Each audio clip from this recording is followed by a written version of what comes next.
நாம் எடுக்கின்ற முயற்சிகள் எல்லாம் நல்லபடியாக முடிய வேண்டும், நம்முடைய குடும்பம் நன்றாக இருக்க வேண்டும் என்கின்ற ஆசை நம் எல்லோருக்கும் உண்டு. எல்லோருமே ஜோசியர்களை சென்று பார்க்கின்றோம், ஜாதகங்களை கொண்டு காண்பிக்கின்றோம். இப்படி நம்மளுக்கான முயற்சிகள் நாளை எப்படி இருக்குமோ என்கின்ற அந்த எண்ணமானது நம்முடைய எல்லோருடைய மனதிலேயும் இருக்கின்றது. நம்முடைய முன்னோர்கள் நமக்கு சரியான வழிகளை எல்லாம் காட்டியிருக்கின்றார்கள். ஆனால் காலப்போக்கிலே அவற்றை நாம் சரியாக கடைபிடிக்காததினாலே தான் நமக்கு பலவிதமான இன்னல்கள் வந்து சேர்கின்றது. இதனை நாம் எல்லோருமே ஒப்புக்கொள்ள வேண்டும். முன்னோர்களுடைய சொற்படி நம்முடைய வாழ்க்கையை அமைத்து கொண்டு அவர்களுடைய வழியிலே நம்முடைய பயணத்தை தொடர்ந்தால் நம்முடைய வாழ்க்கையானது இனிமையானதாக இருக்கும், எந்த விதமான கட்டங்களும் இல்லாததாக இருக்கும். காரணம், சித்தர்களும் அறிஞர்களும் ஞானிகளும் தனக்கென்று வாழாதவர்கள். நாம் இப்போது இருக்கின்றோம், நமக்கென்று சொத்துக்கள் வேண்டும், நம்முடைய குழந்தைகளுக்கு சொத்து சேர்க்க வேண்டும், நம்முடைய பேரனுக்கு சேர்க்க வேண்டும், அவனுடைய பேரனுக்கு சேர்க்க வேண்டும் என்கின்ற எண்ணம் எல்லாம் நமக்குள் இருக்கின்றது. நாம் சாதாரணமான மனித பிறவிகள்.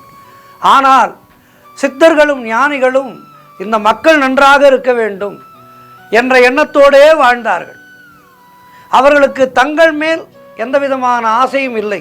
தாங்கள் இப்படி வாழ வேண்டும், தாங்கள் இப்படி இருக்க வேண்டும் என்றெல்லாம் சித்தர்களும் ஞானிகளும் நினைக்கவே இல்லை.